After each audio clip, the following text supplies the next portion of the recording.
Hello बच्चों। तो आज हम लोग केमिकल काइनेटिक्स का 12वां लेक्चर बनाएंगे, जिसमें हम लोग केमिकल काइनेटिक्स से रिलेटेड क्वेश्चन करेंगे। ठीक है, पिछले लेक्चर में भी हम बहुत सारा क्वेश्चन किए थे इंटीग्रेटेड रेट लॉ को यूज करके, और वहां पे हम आपसे बात किए थे कि क्या सारे सवाल में इंटीग्रेटेड रेट लॉ लगाना ही पड़ेगा या बहुत ऐसे क्वेश्चंस आएंगे अकॉर्डिंग टू डाटा कि बिना इंटीग्रेटेड रेट लॉ को यूज किए हुए भी हम क्वेश्चन को सॉल्व कर सकते हैं। तो अगर हमारे पास क्वेश्चन में वैसा डाटा दिया जाता है और वो हम पहचान लेंगे कि क्या ये डाटा हमारे लिए सफिशिएंट है कि जिसमें इंटीग्रेटेड रेट लॉ हम नहीं लगा पाएंगे, तो इस तरीके के सवाल को हम कैसे बनाएंगे बिना इंटीग्रेटेड रेट लॉ को लगाए। तो उसके लिए हम कुछ शॉर्टकट की बात कर रहे हैं। तो पहले हम वो सारा शॉर्टकट समझ लेते हैं जिसमें हमें इंटीग्रेटेड रेट लॉ नहीं लगाना पड़ेगा, और ये कब कब हमारा शॉर्टकट काम करेगा ये भी हम समझ लेते हैं। फिर उसी पे हम लोग कुछ सवाल करेंगे। तो हम लोग अब जल्दी से शुरू करते हैं। तो हमारा ये टॉपिक है आज का, shortcut for first order reaction. मतलब कि फर्स्ट ऑर्डर रिएक्शन के क्वेश्चन को सॉल्व करने के लिए क्या हमें इंटीग्रेटेड रेट लॉ लगाना ही पड़ेगा या बिना इंटीग्रेटेड रेट लॉ को यूज किए हुए भी हम सवाल बना सकते हैं। तो अब हम पहले समझते हैं ये आपकी शॉर्टकट है क्या। तो ये एक्चुअली फर्स्ट ऑर्डर रिएक्शन के या फर्स्ट ऑर्डर का जो हाफ लाइफ है उससे रिलेटेड होता है कि हाफ लाइफ को हम लोग कैसे डिफाइन किए थे।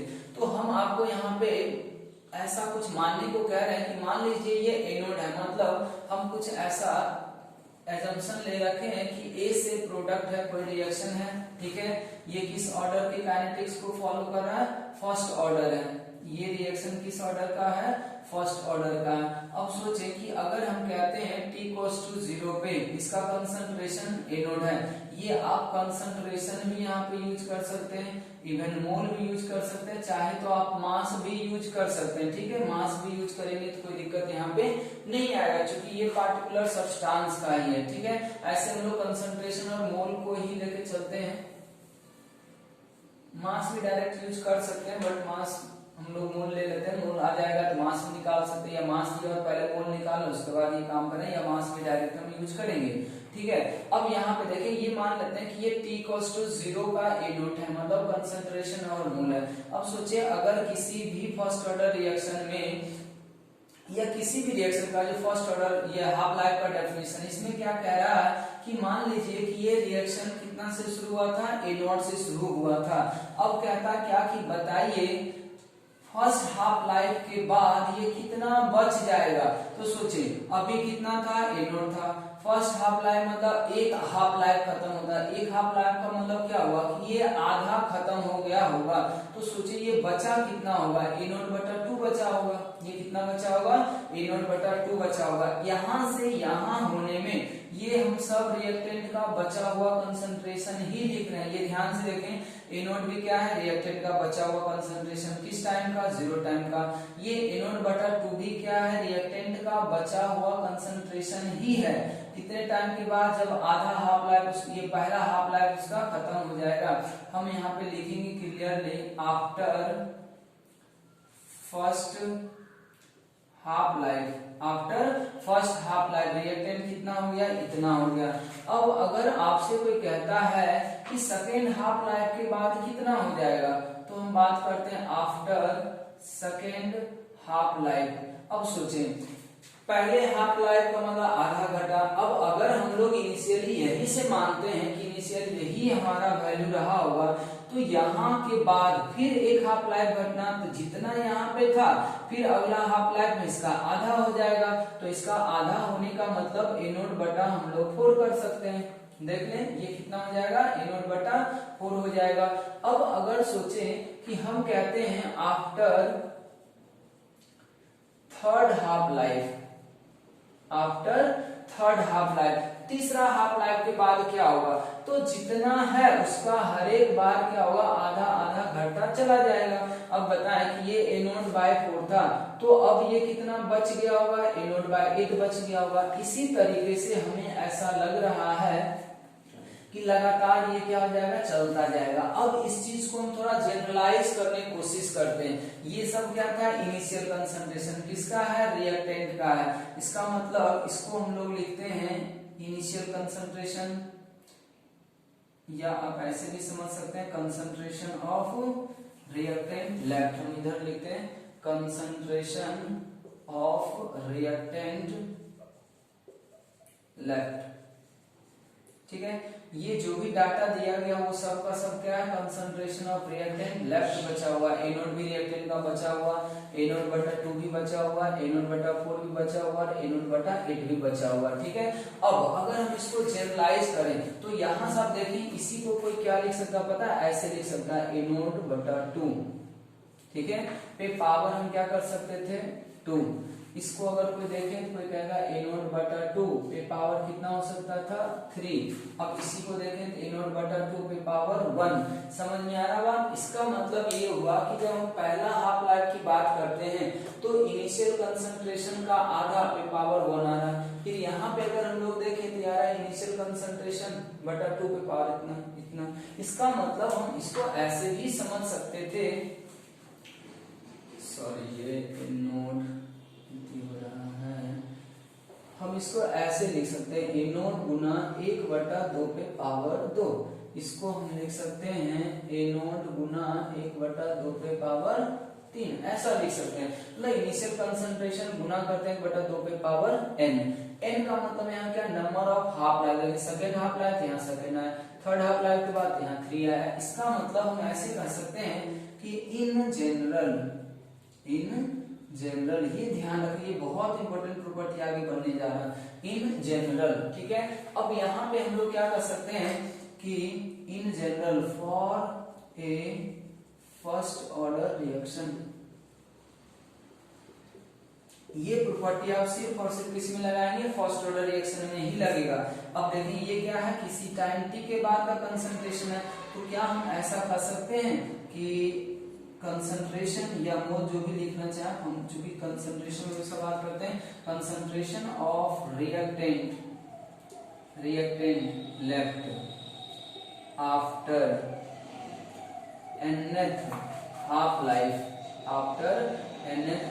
बराबर क्या हो जाएगा, दिया जाएगा इनिशियल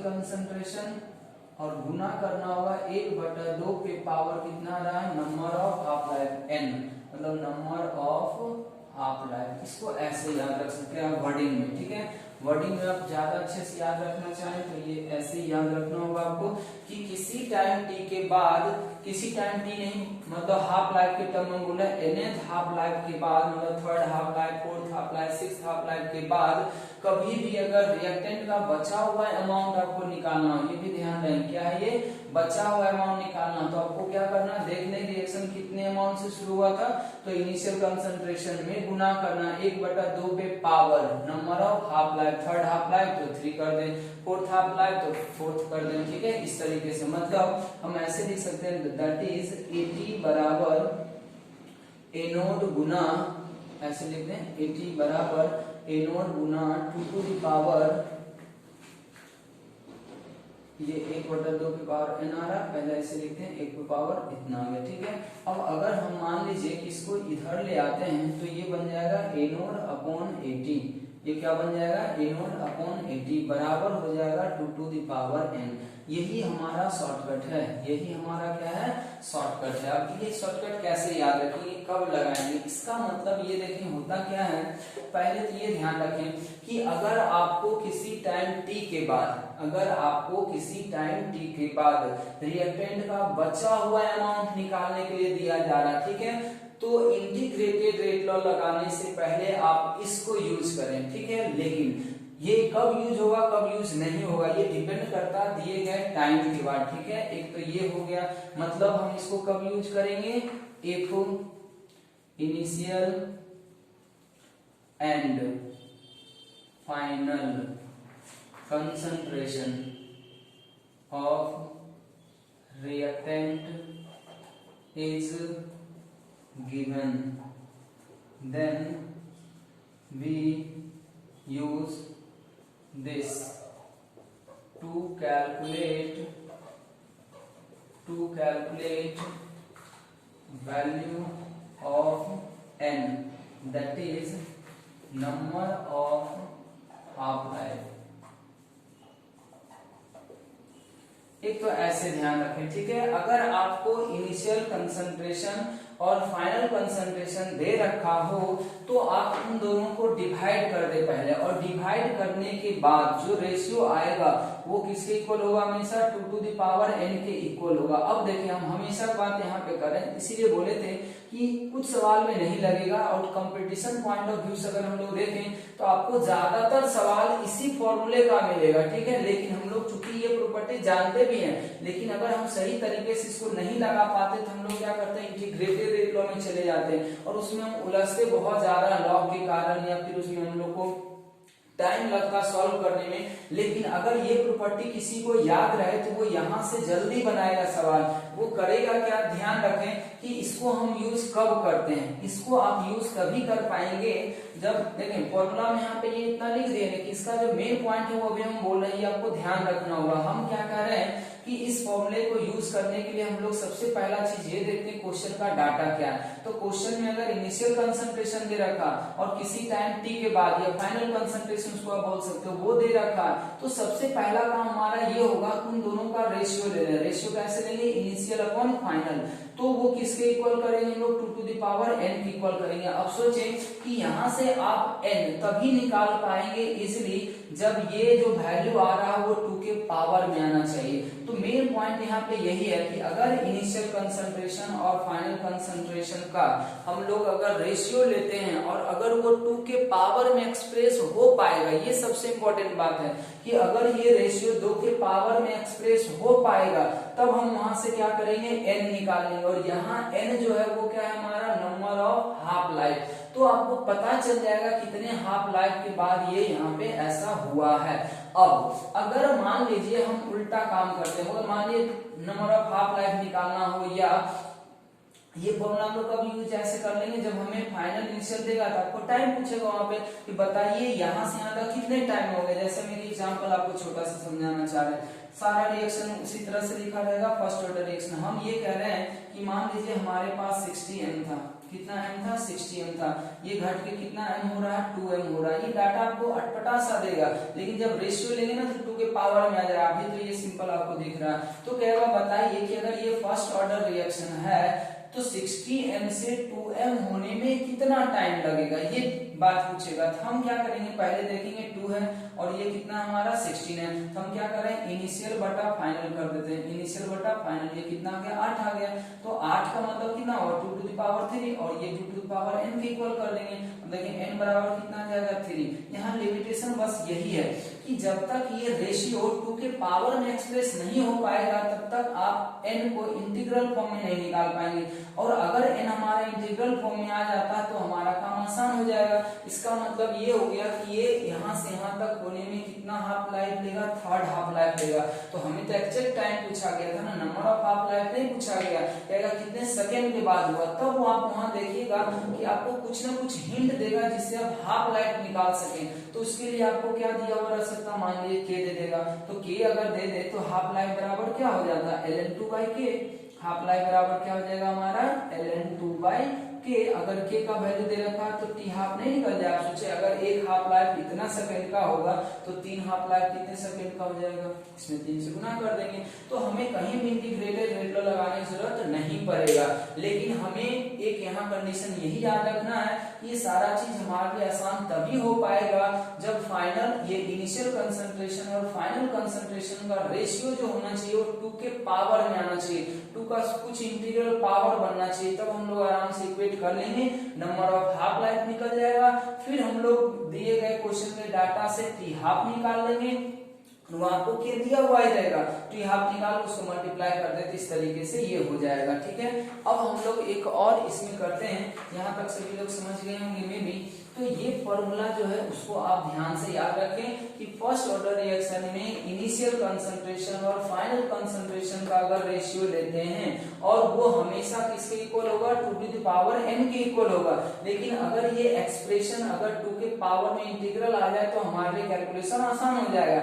ऐसे भी आप n तो निकाल ही सकते, लेकिन ये फॉर्मूला हम लोग इंटीग्रल फॉर्म में ही लगाते हैं। तो अगर इंटीजर आ रहा तब तो हम इसी अप्रोच से जाएंगे, नहीं आ रहा तब तो हम लोग फर्स्ट ऑर्डर का इंटीग्रेटेड रेट लॉ यूज करेंगे। एक तो ये आ गया। अब यहाँ से हम आपको कुछ और रिलेशन बताने जा रहे हैं कि एक तो ये आ गया शॉर्टकट में, पहला ये ध्यान रखना शॉर्टकट इसी से ये निकाला गया, ठीक है। दूसरा हम ये कह सकते हैं कि कोई भी जो दिया गया टाइम है, ठीक है, दूसरा चीज आप ये सोचें कि जो टाइम आपको दिया गया है या जितने टाइम के बाद, उल्टा भी देखे हो सकता है, अगर हमें कोई टाइम दे रखा और कहेगा कि बताइए इतने टाइम के बाद रिएक्टेंट का कितना अमाउंट हो जाएगा, तो हम यहाँ से ही तो निकाल सकते थे T बराबर n/2n कर देंगे। लेकिन हमें वापस n चाहिए, n हम कैसे निकालें? तो n निकालने का आपको तरीका बता रहे हैं कि जो टाइम दिया गया है, ठीक है, उसको सोचें कि वो कितना हाफ लाइफ है, मतलब हाफ लाइफ का कहीं मल्टीपल तो नहीं है।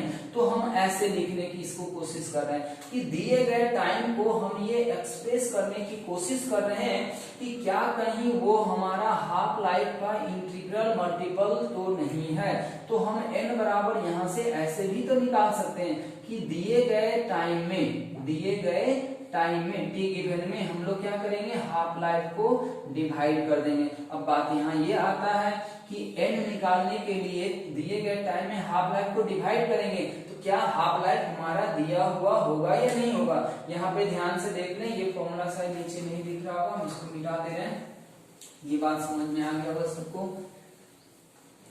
अब यहाँ से हम लोग जो बात कर रहे हैं वो हम ये कह रहे हैं कि ये चीज यहाँ पे अगर हम लोग लिखें, ये तो पहला हो गया, तो पहला फॉर्मूला हमारा क्या आ गया, फाइनली आप यहाँ से याद रखें 2 टू द पावर, ये हो जाएगा n/80 equals to 2 to the power n का हो गया, ठीक है।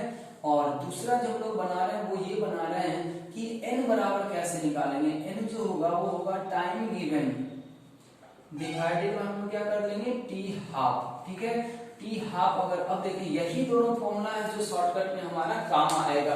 तो शॉर्टकट करके आप ये दोनों लिख रहे हैं, इसको यूज कब कर लेंगे, तो हम एक बार फिर से रिपीट कर दे रहे हैं कि जब भी आपके क्वेश्चन में इनिशियल अमाउंट और फाइनल अमाउंट दिया हुआ रहे, तो सबसे पहले आप उन दोनों का रेशियो लें और ये पता करें कि क्या वो रेशियो 2 के पावर में एक्सप्रेस हो पा रहा है या नहीं हो पा रहा। अगर वो 2 के पावर में एक्सप्रेस हो गया तो आप वहां से क्या करें, n निकाल लें। और इस फॉर्मूला में n क्या था हमारा, नंबर ऑफ हाफ लाइफ था, number of half life t half है, a0 initial concentration 80, final concentration उतने टाइम के बाद, ठीक है। अब अगर आपको n आ जाएगा तो आपके क्वेश्चन में k का वैल्यू दे दिया या हाफ लाइफ डायरेक्ट भी दिया हुआ रह सकता था, तो हम वहां से फाइनल टाइम निकाल लेंगे। दूसरा ये सवाल हो सकता है कि अगर आपके पास कोई गिवन टाइम दिया हुआ है, ठीक है, अगर कोई गिवन टाइम दिया हुआ है और उसमें से पूछ रहा है कि आप इनिशियल कंसंट्रेशन निकालिए या फाइनल कंसंट्रेशन निकालिए, 2 कोई देगा, एक कोई निकालना होगा आपको, ठीक है। तो अगर हमारे पास इनिशियल दिया हुआ है, टाइम दिया हुआ, कहेगा किसी टाइम t के बाद बताइए क्या होगा, तो हम इंटीग्रेटेड रेट लॉ लगाने से पहले ये चेक करेंगे कि जितने टाइम के बाद हमें कंसंट्रेशन निकालना है, क्या वो टाइम हाफ लाइफ का इंटीग्रल मल्टीपल है या नहीं है। अब ये कैसे निकालेंगे, तो इसको चेक करने का तरीका ये होता है कि दिए गए टाइम को हाफ लाइफ के वैल्यू से डिवाइड करें। अब बात आता है क्या हाफ लाइफ का वैल्यू हमारे पास डायरेक्ट देगा क्या, अगर नहीं देगा तो सपोर्टिव में हमें फॉर्मूला तो याद है ही कि t हाफ बराबर क्या होता है, ln2/k। बस ये 3 फॉर्मूला आप याद रखेंगे तो मेरी समझ से कंपटीशन में जो तरह का सवाल आता है ऑब्जेक्टिव पैटर्न का, आपको 90% के आसपास, 90 to 95% के आसपास सवाल अब अगर जज करेंगे तो इस डाटे के अकॉर्डिंग ही मिलेगा। 5% सवाल जो होते हैं वो इंटीग्रेटेड रेट लॉ के आधार पर आपको बनाना पड़ेगा। अब अगर ये 3 पॉइंट याद रखते हैं फर्स्ट ऑर्डर रिएक्शन का, तो मेरे समझ से हम ज्यादातर सवाल इसी 3 पॉइंट से बनाएंगे। इंटीग्रेटेड रेट लॉ कहीं भी यूज करने की जरूरत नहीं है, बस इसको आपको सही ढंग से लगाने आना चाहिए। और हम एक बार फिर से फाइनली रिपीट कर देना चाहेंगे, चूंकि ये बहुत इंपॉर्टेंट है, इसमें हम करते कैसे कैसे। तो हमें क्या क्या इसे निकालना है, तो ये याद रखें कि अगर किसी टाइम टी के बाद रिएक्टेंट का बचा हुआ कंसंट्रेशन निकालना तो भी हम ये फॉर्मूला लगा देंगे। अगर कोई इनिशियल कंसंट्रेशन दे रखा, फाइनल कंसंट्रेशन दे रखा और कह रहा कि यहां से यहां तक होने में, इनिशियल से फाइनल तक जाने में कितना टाइम लग जाएगा, तो उसके लिए भी हम ये चीज यूज कर सकते हैं। डाटा के अनुसार देखना है, अगर इनिशियल और फाइनल आपको दे देगा क्वेश्चन में तो आप पहले उसको डिवाइड कर लें और देखें कि यार वो 2 के पावर में आ रहा है या नहीं आ रहा। अगर 2 के पावर में आ गया तो आप वहां से क्या करें, n निकाल लें। जैसे ही n आएगा, ठीक है, तो n का मतलब हुआ नंबर ऑफ हाफ लाइफ, तो फिर टाइम एग्जैक्ट निकालने के लिए आप इस फॉर्मूले को यूज कर दें कि नंबर ऑफ हाफ लाइफ आपको वहां से निकल गया, फिर यहाँ पे नंबर ऑफ हाफ लाइफ रख दें। अगर क्वेश्चन में आपके पास टी हाफ का वैल्यू डायरेक्ट दे रखा है तब तो दोनों को गुना कर दें तो वो टाइम मिल जाएगा आपको। अगर मान लीजिए टी हाफ का वैल्यू नहीं दे रखा है तो आपके क्वेश्चन में रेट कांस्टेंट का वैल्यू जरूर देगा, और अगर मान लीजिए रेट कांस्टेंट का भी वैल्यू नहीं दे रखा तो फिर उसको निकालने का भी तरीका दे सकता है, तो हम लोग और अच्छे से देखेंगे कैसे कैसे कर सकते हैं। फिलहाल अगर हमें टी हाफ दिया तो गुना कर देंगे, नहीं दिया तो इस फॉर्मूले से पहले निकालेंगे फिर गुना कर देंगे, ठीक है। और अगर मान लीजिए कोई टाइम ही डायरेक्ट दे रखा है, क्या कर रखा है, डायरेक्ट टाइम दे रखा है, हाफ लाइफ नहीं देगा तो के देगा, तो पहले के को यूज करके हम हाफ लाइफ निकाल लेंगे, फिर उस हाफ लाइफ को क्या करेंगे, दिए गए टाइम में डिवाइड कर देंगे, तब उससे हमारा n आ जाएगा। अगर ये सब इंटीग्रल मल्टीपल आ रहा होगा तो अगर इंटीग्रल आ गया तो हम लोग 2 के पावर में कर देंगे, फिर यहाँ से t निकल जाएगा, इन क्वेश्चन में दिया रहेगा, तो इस तरीके से हम लोग कर सकते हैं। अब हम लोग आते हैं कुछ जनरल टाइम का, ये तो शॉर्टकट हो गया फर्स्ट ऑर्डर। अब इसमें कुछ टाइम टेकन होता है, ठीक है, उसको हम लोग निकालते हैं। जैसे हम लोग 75% के बारे में ऑलरेडी पढ़ चुके थे, ठीक है। तो अब यहाँ पे अगर गौर से देखें तो यहाँ पे हमारा क्या आएगा, अगर हम पहले वाली बात करें तो t 50% की हम बात करते हैं, तो t 50% को हम लोग क्या लिख रहे थे, t हाफ लिख रहे हैं। अब सोचें कि t 75% का क्या मतलब होता है, आपको ऐसे में समझाऊं। देखें a नोट था, ये टाइम लिखना a नोट था, तो ये a नोट बटा 2 हो गया था, ठीक है। फिर ये a नोट बटा 4 हो गया था, फिर ये a नोट बटा 8 हो गया था, इसी तरीके से चलता चला जाएगा। अब सोचिए ये कितना हाफ लाइफ था, फर्स्ट हाफ लाइफ था, ये क्या था, फर्स्ट टी हाफ था, ये कितना था, सेकेंड टी हाफ था, ये कितना था, थर्ड टी हाफ था। अगर हम फोर्थ टी हाफ लिखते हैं तो क्या होगा, फोर्थ टी हाफ के बाद ये कितना आ जाएगा, a नोट बटा 16 आ जाएगा, ठीक है। फिर इसी तरह से ये 55 मिल जाएगा। अब सोचें अगर कोई कहता है कि यहाँ से यहाँ तक कितना परसेंट कंप्लीट हुआ, यहाँ से यहाँ तक कितना परसेंट कंप्लीट हुआ, 50% कंप्लीट हुआ, और यहाँ से यहाँ तक कितना परसेंट कंप्लीट हुआ, ठीक है। तो अब हम देखें यहाँ से क्या कर रहे हैं कि अगर ये यहाँ से यहाँ तक कंप्लीट हुआ तो ये अगर 100 रहा हुआ तो घट के कितना हो गया, 50 हो गया होगा, तो 50 का ही नहीं ये इतना हो गया, मतलब यहाँ से यहाँ तक कितना हुआ, 25 हुआ। तो हम ऐसे कर सकते हैं कि t 75% जो रहा होगा, ठीक है, t 75% जो रहा होगा वो रहा होगा 2 गुना, या आप ऐसे करें, ये आ जाएगा t 50%, या इसको जोड़ के लिखते हैं हम लोग 50% और प्लस कितना कर देंगे 25%, 50% और 25%। अब देखें 50% घटा पहले हाफ लाइफ में, फिर एक हाफ लाइफ, मतलब ये कितना आ रहा है, 2 हाफ लाइफ आया, तो 2 गुना ऐसा, ठीक है।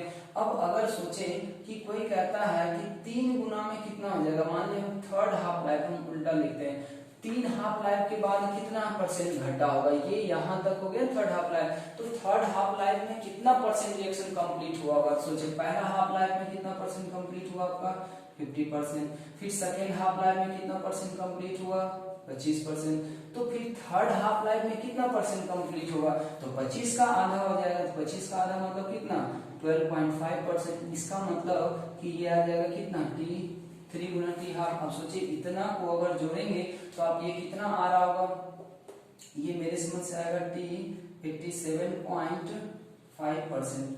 हम देख लें t 87.5%। सिमिलरली अगर कोई कहता है कि आप फोर्थ हाफ लाइफ के बाद कितना परसेंट कंप्लीट हो गया होगा, यहाँ से लेके यहाँ तक का परसेंटेज कंप्लीशन अगर निकाले तो कैसे कोई देखेगा, तो पहले सोचेगा पहला परसेंट कितना हुआ था 50%, दूसरे हाफ लाइफ में कितना घटा था 25%, तीसरे हाफ लाइफ में कितना घटा था 12.5%। तो फिर अगला हाफ लाइफ जो आएगा वो कितना घटेगा, इसका आधा, तो 6.25%। ठीक है, अब अगर इसको आप जोड़ेंगे तो ये आएगा T93.75%।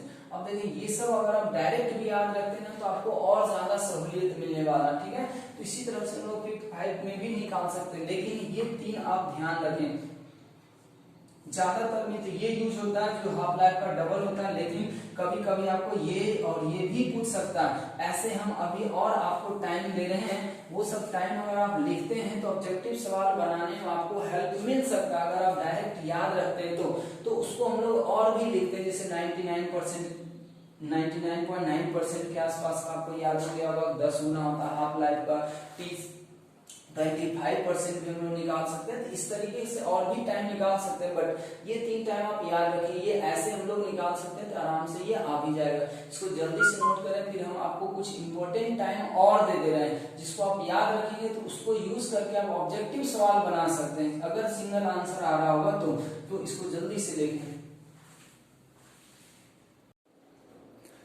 चलिए आप देखें, ये जो इम्पोर्टेंट टाइम है आप इसको याद रख लें। अगर आप इसको याद रख लें तो आपको ऑब्जेक्टिव सवाल खास करके बनाने में बहुत हेल्प मिलेगा। ठीक है, इसलिए आप इसको याद रख सकते हैं, रिमेम्बर कर सकते हैं इसको। ठीक है, अब इसका यूज हम कैसे करेंगे, टाइम याद रखने से क्या होगा, आप इतना अगर टाइम याद रखते हैं ना तो अगर आपके पास सिंगल करेक्ट आंसर करना हो तो उसमें हम लोग ये सब चीज को यूज कर सकते हैं। अब सिंगल आएगा नहीं आएगा वो तो कोई नहीं जानता, लेकिन अगर आपके पास याद है तो आप कर सकते हैं। ठीक है, तो वैसा अगर आंसर एक ही मिल रहा है ऑप्शन में तो हम तुरंत टिक कर सकते हैं। जैसे देखो, इसी टाइम को समझने के लिए अगर हम इसका याद रखते हैं इसको, तो इसका क्या इंपॉर्टेंस होगा ऑब्जेक्टिव सवाल में, उसके लिए मैं यहाँ पे क्वेश्चन दिए। पहले इस क्वेश्चन को ध्यान से पढ़ें। ये क्या कहा गया, फॉर ए फर्स्ट ऑर्डर दोबारा लिखा गया, for a first order reaction, t half दिया हुआ कितना 10 मिनट दिया हुआ, then the time required to complete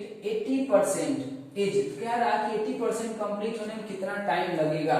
तो हम देख रहे हैं क्या कि 80% का हमारे पास कोई भी डाटा नहीं है हाफ लाइफ के टर्म में, लेकिन अगर हमें ये सब डाटा याद है तो हम क्या कर सकते हैं, प्रेडिक्शन लगा सकते हैं कि क्या उस प्रेडिक्शन में हमारा एक ही आंसर आ रहा। हम क्या करेंगे, हम सोच रहे हैं क्या कि अगर रिएक्शन 75% कंप्लीट होता तो हाफ लाइफ का दुगना टाइम लगता। दुगना टाइम का मतलब कितना हो गया, 20 मिनट हो गए यहाँ पे फिलहाल, क्योंकि 10 मिनट है हाफ लाइफ तो 75% कंप्लीट होने में 20 मिनट लगता है। ठीक है, फिर कह रहा है क्या कि 85% कंप्लीट हो। फिर हम देख रहे हैं क्या कि अगर हमें 87.5 याद है कि हाफ लाइफ का तिगुना होता है, तो तिगुना होने का मतलब ये कितना हो जाएगा, 30 मिनट हो जाएगा। इसका ये मतलब हुआ कि हमने एक रेंज प्रेडिक्ट कर लिए कि अगर 75% होता तो 20 मिनट लगता, अगर 87.5% है तो कितना मिनट लगता, 30 मिनट लगता। इसका मतलब कि 75 और 87.5 के बीच का ही ना कोई टाइम रहा होगा, क्योंकि जो कंप्लीशन है 80% वो भी तो इन दोनों से बीच का ही है। इसका मतलब टाइम भी क्या होगा, इन दोनों के बीच का ही होना चाहिए। तो हम देखेंगे क्या हमारे ऑप्शन में कोई ऐसा टाइम है जो इन दोनों के बीच में है। अगर मान लीजिए ऑप्शन में ऐसा एक ही टाइम दिया हुआ है तब तो आप पूरा सॉल्व करने से बच जाएंगे। कोई लोग को अगर ये आइडिया नहीं होगा तो वो क्या करेगा कि इंटीग्रेटेड रेट लॉ लगाया और सॉल्व करने में बहुत ज्यादा उसको टाइम लगेगा। और अगर किसी को ये आइडिया है तो वो आराम से बना के सवाल को निकल सकता है। तो यहाँ पे फिलहाल देखिए ऑप्शन जो है आपका 20 और 30 के बीच में एक ही दिया हुआ, 20 और 30 के बीच में एक ही ऑप्शन है, वो कौन सा है, डी। तो आप डी ऑप्शन आराम से लगा सकते हैं। या कभी मान लीजिए हो सकता है कि इन दोनों के बीच का कोई टाइम का डाटा पूछ दे, ऐसा एक ही ऑप्शन दिया हुआ है। तो अगर हम इतना टाइम याद रखते तो ऑब्जेक्टिव सवाल बनाने में हमारा बहुत हेल्प होगा। बस हमें ये चेक कर लेना होगा पहले, अगर ऐसा में नहीं आ रहा ये चेक करने में बहुत कम टाइम लेंगे, तब तो हमें फिर एक ही उपाय है ब्रह्मास्त्र हमारा इंटीग्रेटेड रेट लॉ, वो तो हर एक जगह पे लगेगा, लेकिन उसको लगाने से बचते हैं। तो ऑब्जेक्टिव अप्रोच में आप इस तरीके से ध्यान रखें। अब आते हैं हम लोग सेकंड क्वेश्चन पे। अब सेकंड क्वेश्चन देखिए क्या है, अगर किसी को इंटीग्रेटेड रेट लॉ आता है वो भी ये सवाल बनाएगा, लेकिन हम थोड़ा सा और उसको आसानी तरीके से बनाना चाहेंगे, इंटीग्रेटेड रेट लॉ को बिना लगाए। अब हम जो तरीका आपको बताएं वो तरीके को ध्यान से आप देखें। इसमें क्या कह रहा है, अगर सबको दिख रहा होगा तो ये इनिशियल कंसंट्रेशन और ये क्या हो गया, फाइनल कंसंट्रेशन। आप सोचें कि जब भी हम क्या बोले कि जब भी आपको इनिशियल कंसंट्रेशन और फाइनल कंसंट्रेशन दे दे तो आप पहला कोशिश ये करें कि इनिशियल और फाइनल का क्या करें, आप रेशियो लें, तो नॉट अपॉन 80, और ये किसके इक्वल होता है, 2 टू द पावर n के इक्वल। तो देखें क्या यहाँ से हमारा n आ सकता है या नहीं आ सकता in the form of integer, तो ये आ जाएगा 8/2 बराबर 2 टू द पावर n, तो ये यहाँ से आ रहा 4 is equal to 2 to the power n, तो ये 2 पे पावर 2 बराबर हो जाएगा 2 टू द पावर n, तो n बराबर कितना हो गया 2, n बराबर क्या हो गया 2। अब सोचें कि ये जो इतना हुआ है, ठीक है, वो कितने टाइम में हुआ है, तो ये घटने में इसको कितना मिनट लग गया, 40 मिनट लग गया। तो हम एक और फॉर्मूला बताएं कि n बराबर होता है t गिवन, क्या होता है, t given divided by half life, t given divided by half life होता। अब सोचें आपको n का वैल्यू मिला या नहीं मिला, n का वैल्यू मिल गया 2, ठीक है। अब बताएं t गिवन आपको दिया हुआ है या नहीं दिया हुआ, t गिवन कितना दिया हुआ है, 40 मिनट दिया हुआ है। देख लें हाफ लाइफ कितना हो जाएगा, तो यहाँ से क्या पता चल गया, हाफ लाइफ आ गया 40 डिवाइडेड बाय 2, इसका मतलब 20 मिनट। देखिए दूसरा सवाल हमारा सॉल्व हो गया, दूसरा सवाल हमारा सॉल्व हो गया। ऐसे कोई क्या करता है पता है, पहले आपको इंटीग्रेटेड रेट लो लगाना होता है, फिर आप पहले वहां स्केल लगा निकालते हैं, फिर आपको ln2 या 0.693 डिवाइडेड बाय k करना पड़ता है। हम समझते हैं उसमें आपको ज्यादा टाइम लगेगा सॉल्व करने में, ये हमारा आराम से निकल गया। तो पहला पार्ट हमारा सॉल्व हो, दूसरा पार्ट सॉल्व हो गया।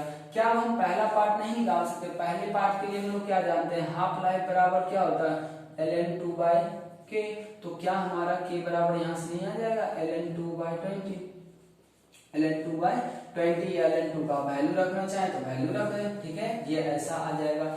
अब हम आते हैं तीसरे पार्ट में, तीसरा पार्ट देखिए हम कैसे करेंगे। अब देखिए यहाँ क्या कर रहा है, concentration of reactant after 60 minute. अब देखिए आपसे क्या पूछ रहा है, कंसंट्रेशन पूछा जा रहा है, मतलब हमसे क्या पूछा जा रहा है, 80 पूछा जा रहा है। तो 80 भी तो हम आराम से निकाल सकते, बशर्ते हमें क्या पता होना चाहिए, ए नोट पता होना चाहिए और एन पता होना चाहिए। अब सोचें ए नोट का वैल्यू जो एक बार लिया गया वही रहेगा, ए तो पता चल गया। अब एन सोचना क्या ये वाला होगा क्या, ये नहीं होगा, क्यों, क्योंकि ये तो अब 60 मिनट के बाद पूछ रहा है। इसका मतलब कि अगर हम अब बात थर्ड पार्ट की करें, हम यहाँ पे थर्ड पार्ट बना रहे हैं, तो अब हमें क्या करना चाहिए, हमें n निकालना चाहिए। जब भी आपको n निकालना हो, अगर इनिशियल और फाइनल नहीं दिया हो तो n निकालने का तो यही एक फॉर्मूला हमारे पास है।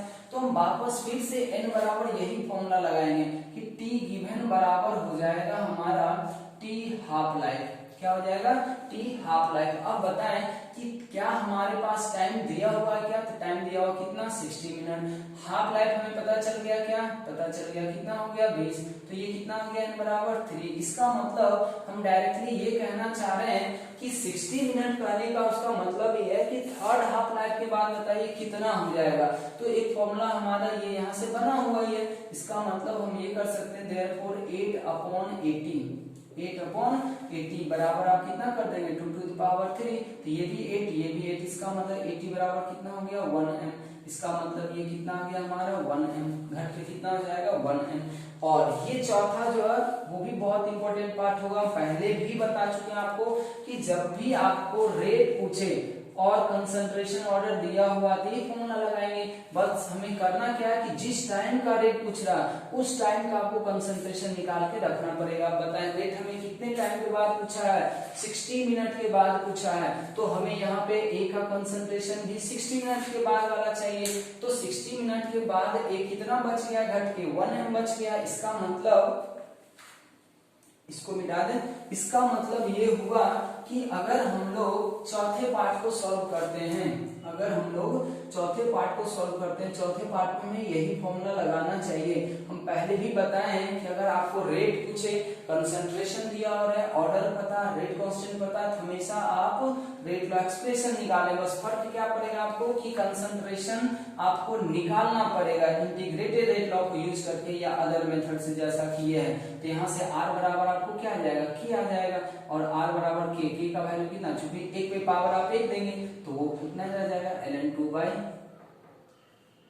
ये सॉरी ln2 नहीं आया था, k बराबर कितना था, r बराबर था k, तो r बराबर k, k का वैल्यू कितना आ गया था ln2/20 आया था ना, क्योंकि t हाफ बराबर कितना था ln2/20, ये k आया था, k बराबर ये t हाफ आया था, इसका मतलब ln2/20। तो ये हमारा क्या हो जाएगा, आंसर हो जाएगा। ये किस में आ जाएगा, तो मोल सेकेंड इनवर्स में आ जाएगा, क्योंकि टाइम सेकेंड में दिया हो, मिनट है, तो ये क्या हो जाएगा, मोल मिनट इनवर्स, ये आ जाएगा हमारा रेट। तो ये हमारा चारों सवाल सॉल्व हो गया। इसको जल्दी से लिख लें, फिर हम लोग नेक्स्ट क्वेश्चन करते हैं इसके ऊपर। चलिए इस क्वेश्चन को ध्यान से सभी लोग देखें, ये भी बहुत बढ़िया सवाल है, ठीक है। इसको भी हम देखें बिना इंटीग्रेटेड रेट लॉ लगाए बना, कोई भी सवाल आए पहला अटेम्प्ट हमारा वही चेक करना होगा। अगर मान लीजिए 2 के पावर में एक्सप्रेस नहीं हो पाएगा तब हम लोग आगे बढ़ेंगे इंटीग्रेटेड रेट लॉ की तरफ। जो भी फर्स्ट ऑर्डर का सवाल आए पहले वही 3 पॉइंट को लगाएं, जब वो आपको लग जाए ऐसा कि इसमें नहीं बन पा रहा, फ्रैक्शन आ रहा है, तब आप इंटीग्रेटेड रेट लॉ से जाने की कोशिश करें। अब देखें फर्स्ट ऑर्डर रिएक्शन कह रहा है क्या कि 40 मिनट में A का कंसंट्रेशन 0.1 से घट के कितना हो गया, 0.025 m हो गया, मतलब इतना घटा है 40 मिनट में। तो कह रहा क्या कि रेट ऑफ रिएक्शन बताइए, कब, जब A का कंसंट्रेशन इतना। अब सोचिए रेट ऑफ रिएक्शन पूछा है, कंसंट्रेशन दे रखा, ऑर्डर पता है, तो यही फॉर्मूला लगाना होगा। अब बताएं R बराबर क्या हो जाएगा, K गुना A का कंसंट्रेशन कितना है 0.01, क्योंकि जिस समय का कंसंट्रेशन रखेंगे उसी समय का रेट आएगा। तो जब रेट हमको पूछ रहा है 0.01 m पे, तो यही वाला हमको यहाँ रखना होगा। अब सोचिए आंसर तो हमारा यही होना चाहिए था, लेकिन बीच में अटक कौन रहा, K। तो K अब कैसे निकालेगा, इसको कोई इंटीग्रेटेड रेट लॉ को यूज करके भी काम कर सकता है। इंटीग्रेटेड रेट लॉ लगाएगा, A0 पता है, AT पता है, T दिया वो वहां से भी कर लेगा, लेकिन हम इसको बिना इंटीग्रेटेड रेट लॉ लगाए हुए भी बनाना चाहेंगे। अब कैसे निकालेंगे, तो आपको हम बता रखे थे कि जब भी क्वेश्चन में इनिशियल और फाइनल कंसंट्रेशन दे दे तो पहला काम हमारा ये होगा कि उन दोनों का रेशियो ले लिया जाए, उन दोनों का रेशियो ले लिया जाए। और ये रेशियो किसके इक्वल करते हैं हम लोग, टू द पावर n की इक्वल करते हैं। तो यहाँ से अगर आप देखेंगे तो ये मेरे समझ से 4 बार में कट जाएगा, ठीक है, ये आ जाएगा 4 बराबर 2 के पावर n। तो यहाँ से n बराबर आ गया 2। इसका मतलब ये हुआ कि 0.1 से 0.025 m होने में जितना टाइम लगा है वो टाइम जो होगा वो कितना होगा, 2 हाफ लाइफ होगा। तो 2 हाफ लाइफ का मतलब कि हमें हाफ लाइफ निकालना, हाफ लाइफ निकलेगा के अपने आप निकल जाएगा, तो n आ गया। अब हमें सोचिए क्या निकालना, k निकालना। तो एक चीज ये भी तो हम जानते हैं कि n बराबर होता है t गिवन, जो टाइम दिया गया है या जितने टाइम में ये सारा काम हो रहा है, डिवाइडेड में हम लोग हाफ लाइफ करते हैं। अब बताएं t गिवन आपको कितना दिया हुआ, 40 मिनट दिया हुआ, n का वैल्यू कितना आ गया 2। क्या हम यहाँ से कर सकते हैं, t हाफ बराबर आ जाएगा कितना, 20 मिनट। अब सोचिए अगर t हाफ 20 मिनट आ गया, क्या अब हम यहाँ से k नहीं निकाल सकते, क्या k निकाल सकते हैं। 0.693 डिवाइडेड बाय हम लोग क्या कर सकते हैं, t हाफ का वैल्यू कितना हो जाएगा 20। तो 0.693 डिवाइडेड बाय कितना हो जाएगा 20। अब देखें ये सभी समझ में आना चाहिए। हम t हाफ बराबर 0.693 डिवाइडेड बाय k लिखते हैं। तो अगर हम k निकालें तो 0.693 डिवाइडेड बाय t हाफ कर दें। अब इसको अगर आप सॉल्व करेंगे तो ये आ रहा होगा, अगर हम इसको भी हटा दें तो ये आ जाएगा आपका 693 डिवाइडेड बाय 2 और गुना 10 के पावर में अब कितना करना होगा, तो 1 जीरो तो पहले था, 3 जीरो और इसके बदले में आएगा। इसका मतलब 3 और 1 कितना हो जाएगा, 4 हो जाएगा, 10 के पावर -4 में चला जाएगा। और अगर आप इसको कट करेंगे तो ये आएगा 346.5 के आसपास आएगा, आप देखने करके 3.465 आएगा। तो ये मेरे समझ से आ गया 346.5 गुना 10 के पावर -4। अब हमारा k आ गया, तो फाइनल हम लोग यहाँ पे रख देंगे। देयरफॉर r बराबर कितना हो गया, k का मतलब 346.5 गुना 10 के पावर -4। ये तो क्या हो गया, गुना करेंगे 0.01। तो अगर हम इसको इसमें गुना कर दें तो मेरे समझ से आएगा 3.465 गुना 10 के पावर -4। तो ये हम लोग 3.47 भी कर सकते हैं गुना 10 के पावर -4 और मोल मिनट इनवर्स। बिना इंटीग्रेटेड रेट लॉ लगाए हुए भी सवाल हम लोग सॉल्व कर चुके हैं। अब देखेंगे किस ऑप्शन में दिया हुआ, वहां 10 के पावर -5 दिया हुआ, लेकिन हमारा कितना आ रहा, 4 आ रहा है। इसका मतलब मेरे समझ से ये आंसर होना चाहिए। अब देख लीजिए सभी लोग एक बार ध्यान से। तो इस तरीके से हम लोग सवाल कर सकते हैं।